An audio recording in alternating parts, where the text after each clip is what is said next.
दोस्तों, मेरा नाम है नदीम। आप देख रहे हैं यूट्यूब चैनल।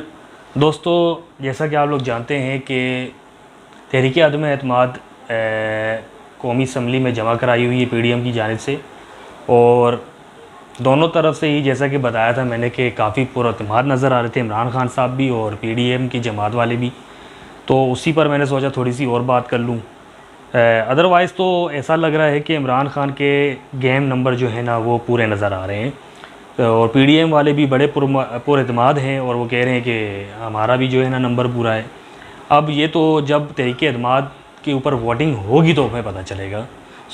उससे पहले मैं थोड़ा सा तबसरा करना चाहता हूँ इमरान खान के ऊपर। जो मैंने एक स्टोरी लगाई थी तो उस पर मैंने बताया था कि अगर इमरान खान को ये अवाम, पाकिस्तानी अवाम अगर खो देती है, ठीक है, अगर ये पाकिस्तानी अवाम इमरान खान को खो देती है तो फिर क्या हाल होगा। और मैंने 2 सवाल अपनी पिछली वीडियो में 3 सवाल पूछे थे, और वो सवाल मैं दोबारा दोहरा लेता हूँ। अगर किसी दोस्त भाई को अगर पता हो तो वो मुझे बता दे। एक तो पीडीएम की जानिब से कौन सा वज़ीर आज़म मुंतखब होगा, वो तो खैर तय करके कोई भी एक बना देंगे अगर वो जीत जाते हैं। पहले तो वो मुमकिन नहीं है कि शायद जीतें, लेकिन 2 बड़े इंपॉर्टेंट सवाल हैं जो इसके अलावा ऐसा कौन सा फार्मूला है कि वो ये मुझे बता दें कि महंगाई कम कर देंगे। जैसे अभी वो कह रहे हैं कि महंगाई बहुत ज़्यादा है, बात बात पर इमरान खान को महंगाई का ताना देते हैं।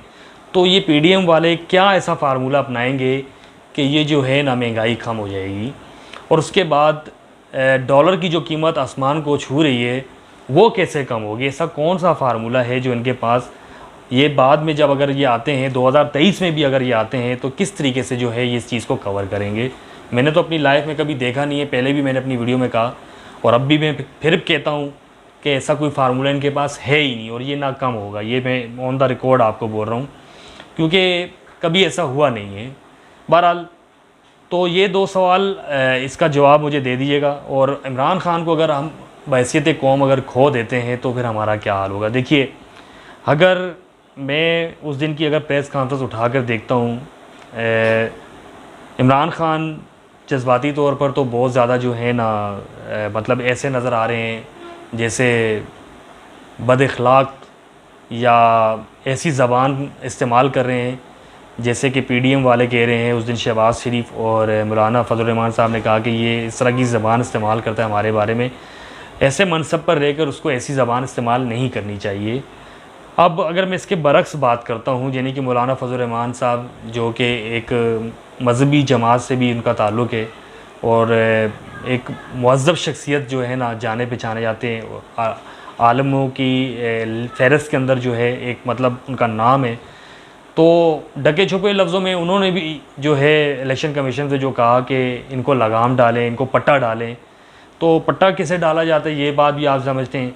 वो खुले अल्फाज में बदअखलाक़ी कर रहे हैं, ये बंद अल्फाज में बदअखलाक़ी कर रहे हैं, बराबर ही है हिसाब किताब मेरी नज़र में। तो बहरहाल, बात जो मैं करना चाह रहा हूँ कि अब इमरान खान को बहैसियत कौम अगर हम खो देते हैं तो पिछले 35 साल में अगर हम देखते हैं, 40 साल में हम देखते हैं जिनकी हुकूमत रही है, जो एक दूसरे को बुरा भला कहते रहे हैं, एक आम से बंदे को भी ये चीज़ समझ में आ रही है कि आज ये बिल्कुल एक साथ खड़े हैं।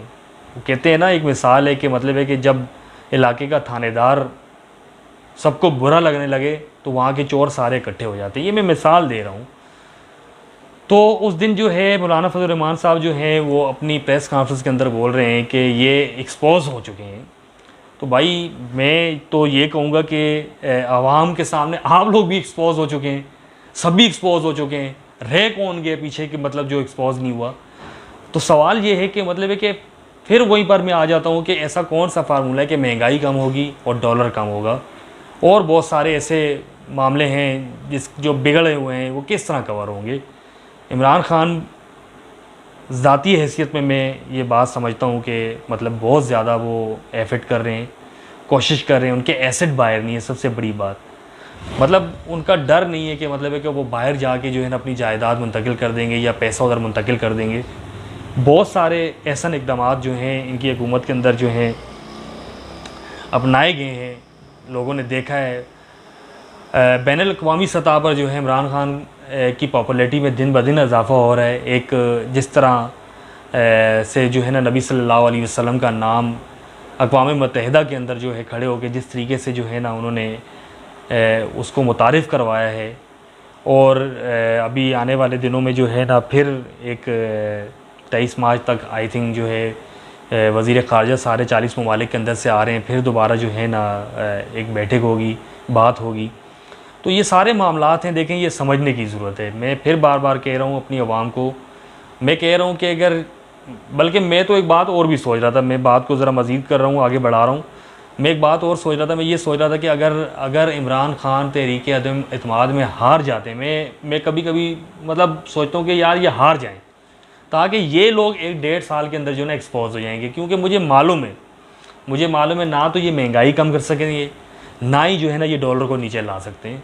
मतलब ये किसी के बस की बात नहीं है। जो चीज़ पाकिस्तान के अंदर ऊपर चलेगी, क्योंकि FATF की जो है हमारे ऊपर एक तलवार लटक रही है, IMF का कर्ज़ा हमने ठीक ठाक देना, ये बहुत सारे मामलात हैं। जब तक ये कवर नहीं होंगे, ये एक कॉमन सा बंदा भी जानता है, कभी भी मसला हल नहीं होगा।